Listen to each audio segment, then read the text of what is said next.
আসসালামু আলাইকুম। কেমন আছেন আপনারা সবাই? আলহামদুলিল্লাহ, আল্লাহর অশেষ রহমতে আমি অনেক অনেক অনেক বেশি ভালো আছি। আলহামদুলিল্লাহ। কাছের দূরের দেশ ও দেশের বাহিরের যে যেখান থেকে আমার আজকের নতুন দিনের নতুন ভিডিওটি দেখছেন, আশা করছি অনেক বেশি ভালো আছেন, সুস্থ আছেন এবং নিরাপদে আছেন। আর একটা নতুন ভিডিও নিয়ে হাজির হয়েছি আমি জ্যোৎস্না, সৌদি আরব থেকে। আশা করছি আপনাদের কাছে ভালো লাগবে, আর ভালো লাগলেই আমি অনেক খুশি। আপনাদের কাছে যেন ভালো লাগে আমার কথা, আমার ভিডিও, তার অনেক চেষ্টা করছি একটু একটু করে। তো জানি না কতটা সফল হয়েছি, তবে ইনশাল্লাহ একটু হয়েছে আমার মনে হচ্ছে। তবে আরও সুন্দর কিছু আপনাদের দেওয়ার জন্য আর কি চেষ্টা করছি ইনশাআল্লাহ। তো চলুন ভিডিও রিলেটেড কিছু কথা বলি। তো জেদ্দা থেকে 4 দিন ঘুরে তারপরে আবার এসেছি মদিনায়। তো এই যে মদিনায় এসে হোটেলে উঠলাম। তো হোটেলে উঠেছি 5 তলাতে। তো আপনাদের সাথে আর কি শেয়ার করলাম।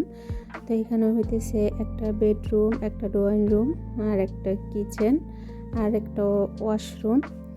তো এই আর কি, তো এটা ছিল আপনার 170 রিয়াল আর কি ভাড়া। তো ভালোই ছিল, পরিষ্কার। আর আপনারা যে ছেলেটাকে দেখতে পেলেন যে টিপির ভেতর আর কি দেখা গেল, সরি টিপির ভেতরে না, মানে টিপির যে গ্লাস সেটাতে দেখা গেছে ও হইতেছে আর কি এই হোটেলে কাজ করে। তো যারা আসে কাস্টমার, ওদের মাল সাবানা বলতে ব্যাগ যত কিছু থাকে এগুলো ওরা উঠিয়ে দেয়, নামিয়ে দেয়, বা কোনো কিছু যদি প্রয়োজন পড়ে ওদেরকে বলা হয়, ওরা আর কি এনে দেয়। তো ও আমাদের আর কি ব্যাগগুলো উপরে উঠিয়ে দিয়েছিল। তো আমি জিজ্ঞেস করেছিলাম যে কয়টা রুম, তো সেটাই আর কি বললো। তারপরে কিন্তু চলে গেছে, তারপরে যে আমি ভিডিও করছিলাম।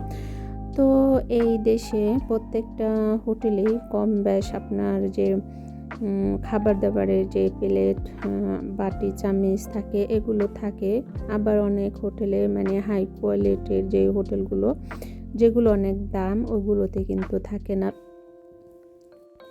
তো জেদ্দা 4 দিন ছিলাম। তো ওই 4 দিনে কাপড় চোপড় আর কি ধোয়া হয়নি, তো অনেক কাপড় চোপড় হয়েছে। তো সেগুলো আর কি মেশিনে ধোবো, তারপরে ধুয়ে আবার মেলে রাখবো। তো সকালে আর কি চলে যাব আমরা। তো এটা হইতেছে রাতের ভিডিও। তো রাতে কাপড় চোপড়গুলো ধোয়ার জন্য আর কি বের করেছি। তো ম্যাডাম বলছিল যে ধুয়ে আর কি সোফার উপরে বা পাকের ঘরে সরিয়ে রাখলেই শুকিয়ে যাবে। আর দেখা যায় বলছিল যে এখানে ধুইলেও তোর ধুইতে হইব, বাসায় গেলেও তো তোরই ধুইতে হইব, তো ধুয়ে নে, সেটাই ভালো। তো এদিকে আমি মেশিনটা আর কি পাকের রুমে এনে তারপরে আর কি ধুইতে ছেড়েলাম। তো মেশিনের পেছনে যে তারটা থাকে ওটা সুন্দর করে মেশিনের সাথে আর কি লাগানো ছিল। তো সেটা আমি আর কি খুলে তারপরে যে সুইচ দিয়ে দিলাম। তো এই দেশে কিন্তু অনেক রকমের এরকম ওয়াশিং মেশিন আছে, তবে এটার চাইতে ওটা বেশি ভালো, যেটাতে কাপড় আর সাবান একসাথে দিলে একবারে কাপড় ধুয়ে শুকিয়ে বের হয়। তো সেটা আর কি এই হোটেলে নেই, তবে এগুলোই হোটেলে আর কি বেশি থাকে। তো আমি প্রথমে ম্যাডামের মেয়ের যে কাপড়গুলো সেগুলো ধুইব, কারণ ওর অনেক কম কাপড় নেওয়া হয়েছিল। তো আমরা যখন বাসা থেকে মদিনায় গিয়েছিলাম তখন কিন্তু আমার ম্যাডাম জিজ্ঞেস করেছিল যে মদিনা গরম নাকি ঠান্ডা।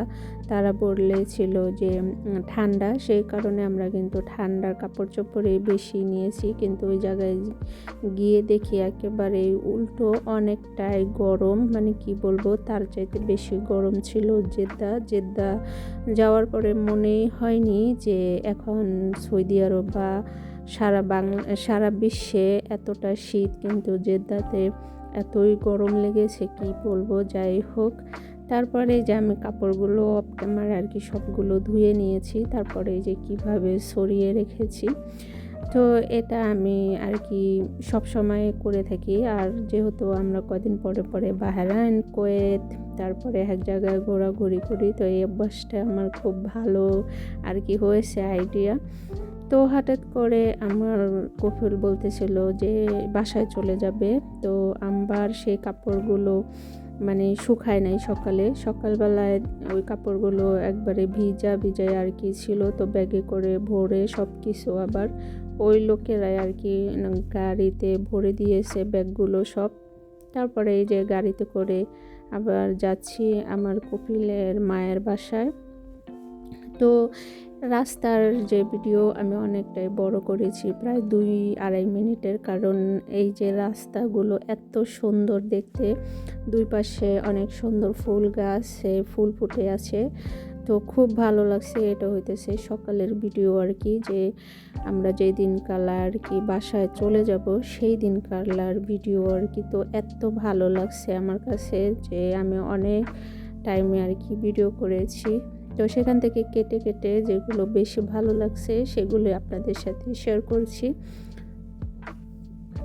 তো এই পর্যায়ে এসে বলতে চাই, আমরা যে মদিনা জেদ্দা মিলিয়ে প্রায় 3 সপ্তাহের মতো ছিলাম। তো 3 সপ্তাহের মধ্যে প্রায় 11 থেকে 12 দিনেই আমরা ছিলাম মদিনাতে। আর মদিনাতে আমরা হোটেলেই ছিলাম সারাদিন। দেখা যেত যে আমরা এদিকে ওদিকে ঘুরতাম, রাত্রে 4টা-5টা বা 3টা বাজে আর কি বাসায় আসতাম। তো এতদিন হোটেলে থাকছি, কিন্তু এর মধ্যে একটা কথা বলি আপনাদের সাথে শেয়ার করি। আমার কফিলের মায়ের কিন্তু অনেক বড় বাড়ি, তার সব ভাইয়েরাই ওই জায়গায় বেশি থাকে, একসাথে সবার বাড়ি আর কি। তো আমার কফিলের মা কিন্তু একদিনও তার ছেলের বউকে ফোন করে বলেনি যে এসে সকালে আমাদের সাথে নাস্তা করো, বা দুপুরে আমাদের সাথে খাও, বা রাতে আমাদের সাথে খাও, বা তোমরা হোটেলে থাকবা কেন, এত বড় বাড়ি থাকতে এক রুমে এসে থাকো। তো হঠাৎ করে আমার কফিল আমাদের হোটেলে রেখে তারপর আবার সে জিদ্দা গিয়েছিল, কিন্তু তখনও সে বলে নাই যে তোমরা এই হোটেলে কেন থাকো, এই বাসায় থাকো। তো সে জিদ্দা থেকে সে আমার কফিল তার মাকে বলছে বাসায় থাকার কথা। তো সে বলতেছিল যে থাকবি, সমস্যা নাই। তো পরের দিন আমরা ব্যাগ ট্যাগ সব নিয়ে আর কি চলে গেছিলাম তার বাসায়। তারপরে যে আবার ভিডিও রিলেটেড কথা বলছি, এই যে তারপরে আমার কপিলের মায়ের বাসায় আর কি আমরা আসছি। তো এটা হইতেছে আমরা যেদিন ওই যে বললাম যেদিন আমরা বাসায় চলে আসব আমাদের বাসায়, মানে সেই দিনকার ভিডিও।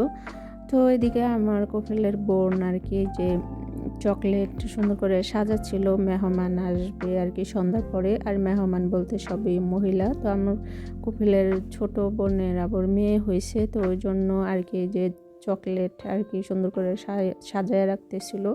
আর সন্ধ্যার পরে আর কি মেহমান আসে। আর এটা হইতেছে তাদের নিচের যে সামনের একটা ড্রয়িং রুম, সেটা আরও কিন্তু 3-4টা ড্রয়িং রুম আছে। তো ওগুলো আর আমি মানে ভিডিও করতে পারিনি বলতে মেহমান চলে আসছে, তো আর কি ভিডিও করা হয়নি। তবে বাড়িটা কিন্তু অনেক বড় মাশাআল্লাহ। তো এত বড় বাড়ি থাকতেও ছেলে বা ছেলের বউরা হোটেলে ভাড়া থাকে। এদেশের মানুষের মনেও অনেক হিংসা অহংকার, না হলে তো এতদিন থাকলো তারপরে একদিন ডাইকা নিয়ে একবেলা খাওয়ায়ও নাই, বা একদিন জায়গাও দেয় নাই, বাস 2-3 দিন ওরকমভাবে আর কি আমরা গিয়েছি। তারপরে আবার রাত্রে চলে আসছি আবার সেই হোটেলে। তো ওই কথায় ফিরে আসি। তো আমাকে আবার রাত্রে এই যে কেক, তারপরে যে ফাতেহা বলে এই দেশে, তো ওটা খেতে দিয়েছিল। তো আমি বসে খাচ্ছিলাম আর ভিডিও করছিলাম। তারপরে আসি ওই কথায়। তো আমার কপিল যখন জিদ্দা থেকে আসলো তার মাকে বলল, তারপরের দিন আর কি বিকালে হোটেল ছেড়ে সব মানে মালসাবানা যত আছে ব্যাগ ট্যাগ সব নিয়ে আবার ওই বাসাতে গিয়েছে। যাওয়ার পরে দোতলায় কাজের মেয়ের যে রুম, ওই রুমটা দিয়েছে আমাদের থাকতে, আমাদের বলতে তার ছেলে আর ছেলের বউকে, কিন্তু আমার ম্যাডাম থাকেনি, পরে আবার হোটেলে চলে গেছে। যাই হোক, অনেক কথা আপনাদের সাথে শেয়ার করলাম। আমার কথার মাঝে অনেক ভুল ত্রুটি আছে, সবাই ক্ষমা সুন্দর দৃষ্টিতে দেখবেন। আগামী ভিডিও দেখার আমন্ত্রণ আগে থেকে জানিয়ে রাখলাম। সবাই ভালো থাকবেন, সুস্থ থাকবেন, নিরাপদে থাকবেন। আসসালামু আলাইকুম, আল্লাহ হাফেজ।